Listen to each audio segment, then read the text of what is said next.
Si vous n'apprenez pas ces leçons de Jésus aujourd'hui, 2025 pourrait ressembler à 2024.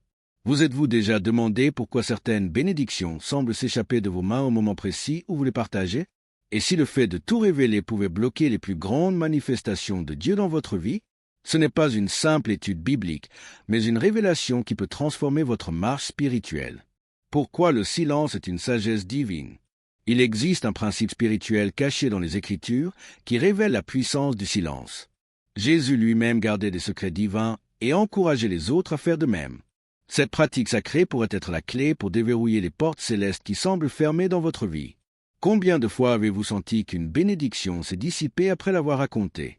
Combien de promesses ont semblé s'évaporer après que vous les ayez proclamées prématurément? Il y a une raison divine à cela, cachée dans des passages bibliques que vous avez probablement lus des dizaines de fois sans les percevoir. Ce que nous allons explorer peut changer radicalement votre relation avec le plan de Dieu pour votre vie. Vous découvrirez pourquoi Marie gardait toutes ces choses dans son cœur. Pourquoi Jésus demandait fréquemment le silence après les miracles. Comment l'ennemi utilise notre propre langue pour voler ce que Dieu a préparé en secret pour nous. C'est une révélation qui peut vous libérer des cycles de frustration et de perte spirituelle. Les leçons bibliques du silence. L'histoire de Joseph, le danger de tout raconter. Joseph, à seulement 17 ans, a reçu des rêves extraordinaires de la part de Dieu, annonçant sa grandeur future. Cependant, il a commis une erreur cruciale. Il a tout raconté à ses frères. Le résultat? Une jalousie féroce qui a failli lui coûter la vie et l'a conduit en esclavage. Combien de fois avez-vous vécu cela?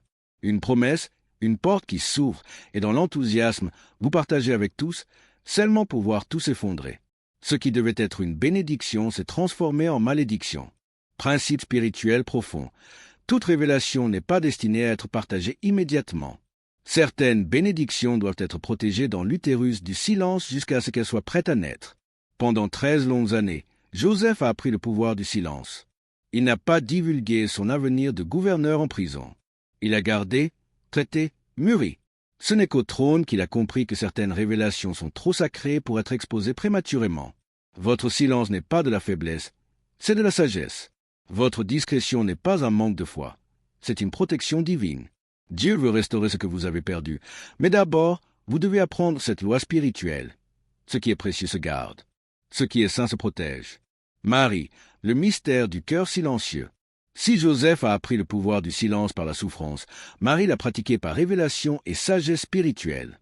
Luc 2h19 dit, « Marie, cependant, gardait toutes ces choses, les méditant dans son cœur. » Marie, choisie pour porter le Sauveur du monde, aurait pu raconter à tous l'apparition de l'ange Gabriel, la conception miraculeuse.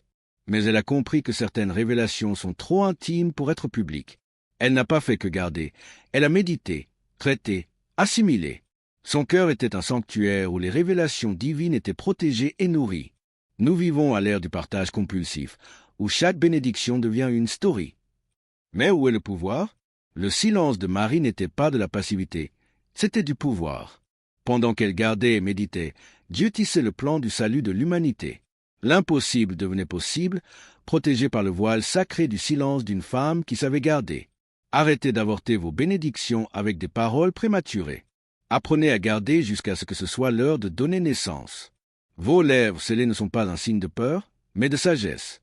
Votre cœur qui garde n'est pas une forteresse de méfiance, mais un sanctuaire de révélation. Le secret des miracles de Jésus, quand le silence multiplie le pouvoir. Jésus lui-même, l'auteur de la vie, a souvent demandé le silence après un miracle. Dans Marc 8h26, après avoir guéri un aveugle, il ordonne « N'entre pas dans le village et ne le dis à personne dans le village ». Pourquoi?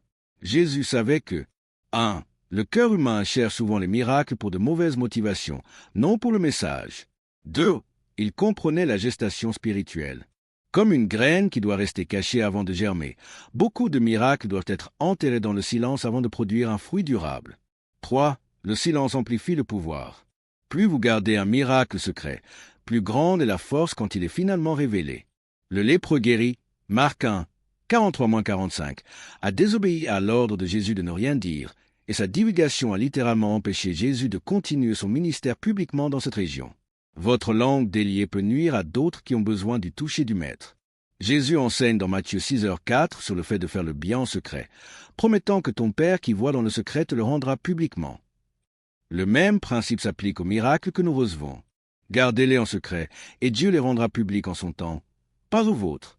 Anne est le vœu silencieux, quand Dieu entend ce que personne n'écoute. Anne, brisée par la stérilité, a prié dans le temple d'une manière révolutionnaire. Elle parlait dans son cœur et ne faisait que remuer les lèvres, mais on n'entendait point sa voix. 1 Samuel 1h13. Sa prière était si intime, si profonde, si silencieuse qu'Élie le sacrificateur la crut ivre. Les prières les plus puissantes sont souvent celles que personne n'entend, sauf Dieu. Les vœux les plus sacrés sont scellés dans le silence du cœur, non dans le bruit des paroles publiques. Anne nous enseigne qu'il y a des négociations avec Dieu qui sont trop intimes pour un public. Dans le silence de sa prière, dans le secret de son vœu, le ciel s'est mis en mouvement, et Samuel est né. Arrêtez d'exposer vos larmes pour gagner des likes de compassion. Entrez dans votre chambre, fermez la porte et déversez votre cœur comme Anne dans un silence absolu devant celui qui voit en secret. Dieu se spécialise dans la réponse aux prières que personne d'autre n'a entendues. Élisée et la Sunamite, le silence qui ressuscite les morts. La femme Sunamite, après avoir reçu un fils miraculeusement, a fait face à la plus grande tragédie, la mort de son enfant. Que feriez-vous? Crieriez-vous? Publieriez-vous votre désespoir? Elle a fait quelque chose de surnaturel. Elle monta, le coucha sur le lit de l'homme de Dieu, ferma la porte sur lui et sortit. 2 Rois 4, 21. Elle a caché la mort. Quand son mari lui a demandé pourquoi elle allait chercher le prophète, sa réponse fut choquante. Tout va bien. Ce n'était pas du déni, c'était une déclaration de foi. Elle savait à qui le dire et quand le dire. Le silence sur la mort est parfois le premier pas vers la résurrection. Son silence a préservé l'environnement de foi. Sa discrétion a créé l'atmosphère pour le miracle.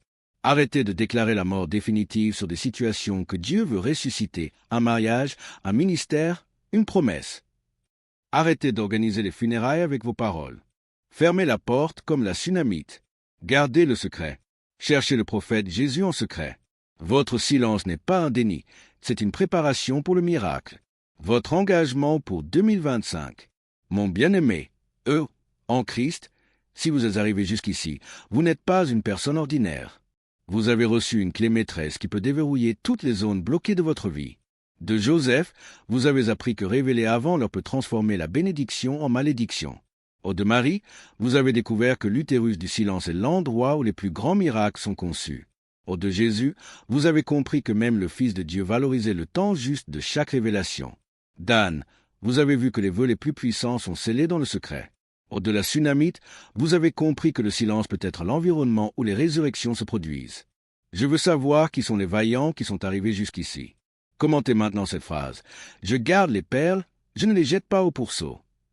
Et complétez en racontant en une ligne ce qui a le plus touché votre cœur dans cette étude. Ce n'est pas juste un commentaire, c'est une déclaration prophétique que vous avez compris la valeur de ce que vous avez reçu et que vous êtes engagé à appliquer ces principes. Une invitation à l'action. Si vous avez regardé jusqu'ici et n'êtes pas encore abonné à ce canal, il y a quelque chose qui ne va pas dans votre vie spirituelle. L'abonnement n'est pas juste un clic. C'est un pacte spirituel que vous reconnaissez où Dieu parle et que vous continuez à écouter. Partager cette vidéo n'est pas une option, c'est une obligation spirituelle.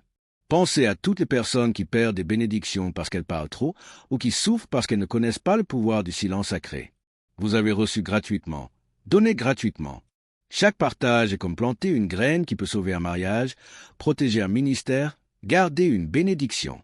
Activez la cloche, aimez chaque vidéo, commentez toujours.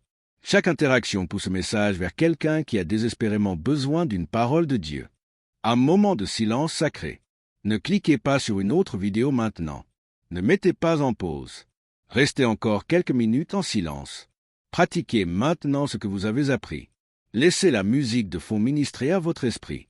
C'est le moment de faire vos propres vœux silencieux, de remettre à Dieu ces situations que vous avez trop exposées, de demander pardon d'avoir jeté des perles au pourceau, et de vous engager à garder le prochain secret saint qui vous confiera.